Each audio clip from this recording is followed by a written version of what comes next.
Monday, guys. Y'all haven't even seen the Monday video yet because honestly we got interrupted and we hadn't finished filming it.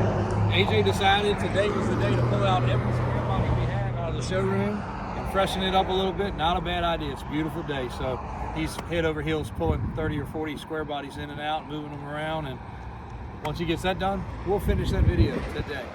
Christian is getting ready to go out, and it's been a great Monday. It has been a lot going on. We got a box truck customer getting ready to get his box truck. We've got lots of different people in. AJ's across the street now with an older gentleman looking at some different trucks, and the shop's been rolling, and got a show this weekend, getting some trucks ready. Got good news from the doctors that Grimace is almost out, like in the clear, can go home with his parents, so that's going to be really cool. You guys will see Grimace finally depart the premises, so that's pretty cool. But this right here has been kind of a stuck up on the rack, out of sight, out of mind car. AJ drove this to take a good friend of ours' daughter to her wedding. We took it to a couple car shows. I just can't say enough about this car, but we haven't really given it any publicity to speak of. So Christian's getting ready. We washed it off. When we first took the pictures, the car wasn't even washed. It was exactly the way we got it. Christian's getting ready to run it down the street to one of our little photo areas. Look how pretty the blooms are on that palm tree. Just notice that. Small, big body. Just trying to. So I guess Belair is the proper term. It's a 65. I always want to call it an Impala, but it's technically, I guess, a Belair. Looks a lot like a Chevelle. GM was kind of crossbreeding their stuff a lot in that era, but what a car. Sitting on really good, proper, not too big, not too small wheels. Doesn't have little dinky wheels. It's got disc brakes. In fact, it might have disc brakes front and back. It does. Front and rear disc brakes. Just a proper look. Nitto tires. I think it's a 20-inch wheel. Yeah, 20-inch wheel. But the inside is still, and this is what I like about the car the most, it's still all OE. Other than the old school tack hanging there, which could be removed, it's just, I've got a Chevy 2 Nova that's like this. You look at the outside, it's kind of like, well, not pro street, but pro touring look with the tires and wheels, but you look inside, it is OE. I've got clear glass, got the interior looking normal, got the stock steering wheel. This car's just like that, so it reminds me a lot of that car, and I love that car. Matter of fact, Brian and Daniel both love that car also. And it's a similar color, where this is a little bit more of a shade of silver, mine's a little more of a shade of gold. And under the hood lays your Corvette LS engine. Tubular upper control arms. I mean, it's not just a motor thrown in this car. It's got a lot of other stuff done to it. But the motor runs great. It's got the USB port where you can still hook your diagnostics meter to it. Our shop went over it. Do we even have the video handy? That I took a video, I was up on the rack. We'll dig for it. If we have it, we'll insert it right here. If we don't, it's somewhere in our media. I know I put it on Instagram or TikTok or Facebook, wherever. It went somewhere. I know I gave it to you or AJ. Somebody posted it, but we did a beautiful walk underneath this car. This car looks great underneath. Underside the hood's finished nicely. Battery's mounted like it's supposed to. Doesn't have a bungee strap. USB port, fuses, relays. I mean, everything is underneath the hood like it's supposed to be. You can easily add a vintage air to this car. We've started doing a lot of vintage air, and classic air, I think, is the other brand. Junior, one of our long-term shop owners and technicians, overall complete handyman guru, has been doing a lot of them for us. But they have turned out great. We've been doing a lot of square bodies, of course, but that is not a problem to do this car. But hopefully go to the website, look at the pictures. We'll get some cool edited pictures. It even has the fuel injection emblem on the back. That's pretty cool. I don't think that would have been with this particular car. But this car is dependable enough to drive to cruise-ins, to drive to some of these drag and die and different things that a lot of these drag race guys are doing, just as a spectator, just so you don't look Humpty Dumpty riding around in your regular car. Or, you know, you can jump in a C7 or C8, of course, but you can drive this car everywhere. It floats down the road. You're in an old school car, but when you look at the outside, and heck, if you want to put regular tires and wheels back on, you can put retro Steelies on there with some hubcaps if you don't want to go small. just buy 4 wheels, reuse the tires.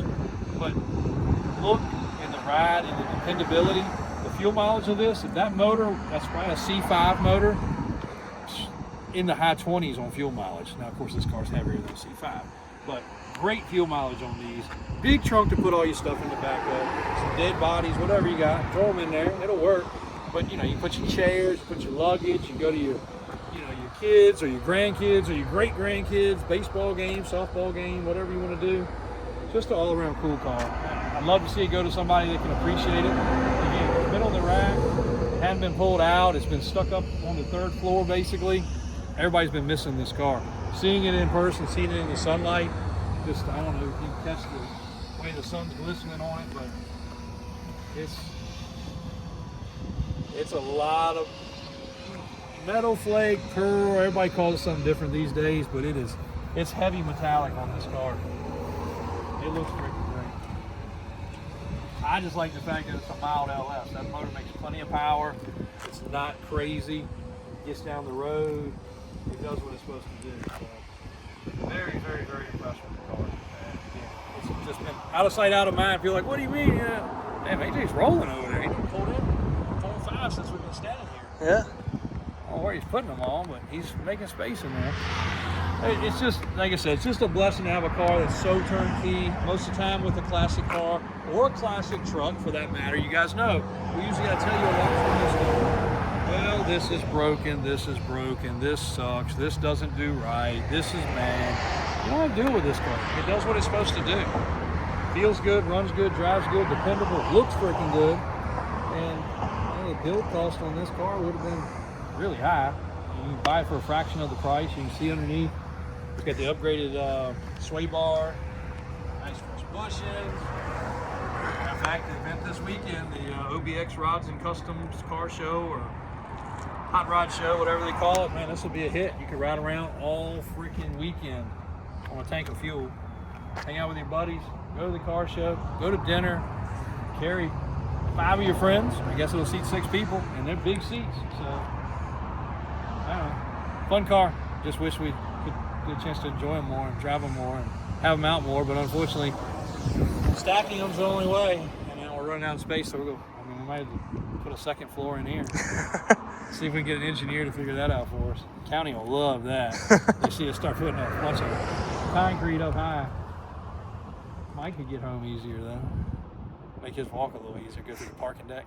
Yeah, the parking deck. Keep out of the sun. He can walk in the shade. Be good for rainy days. Yeah. We'd make this whole 1st floor up. Parking deck would be a cool idea. Yeah, that would be awesome. Anyway, thanks guys. We appreciate it.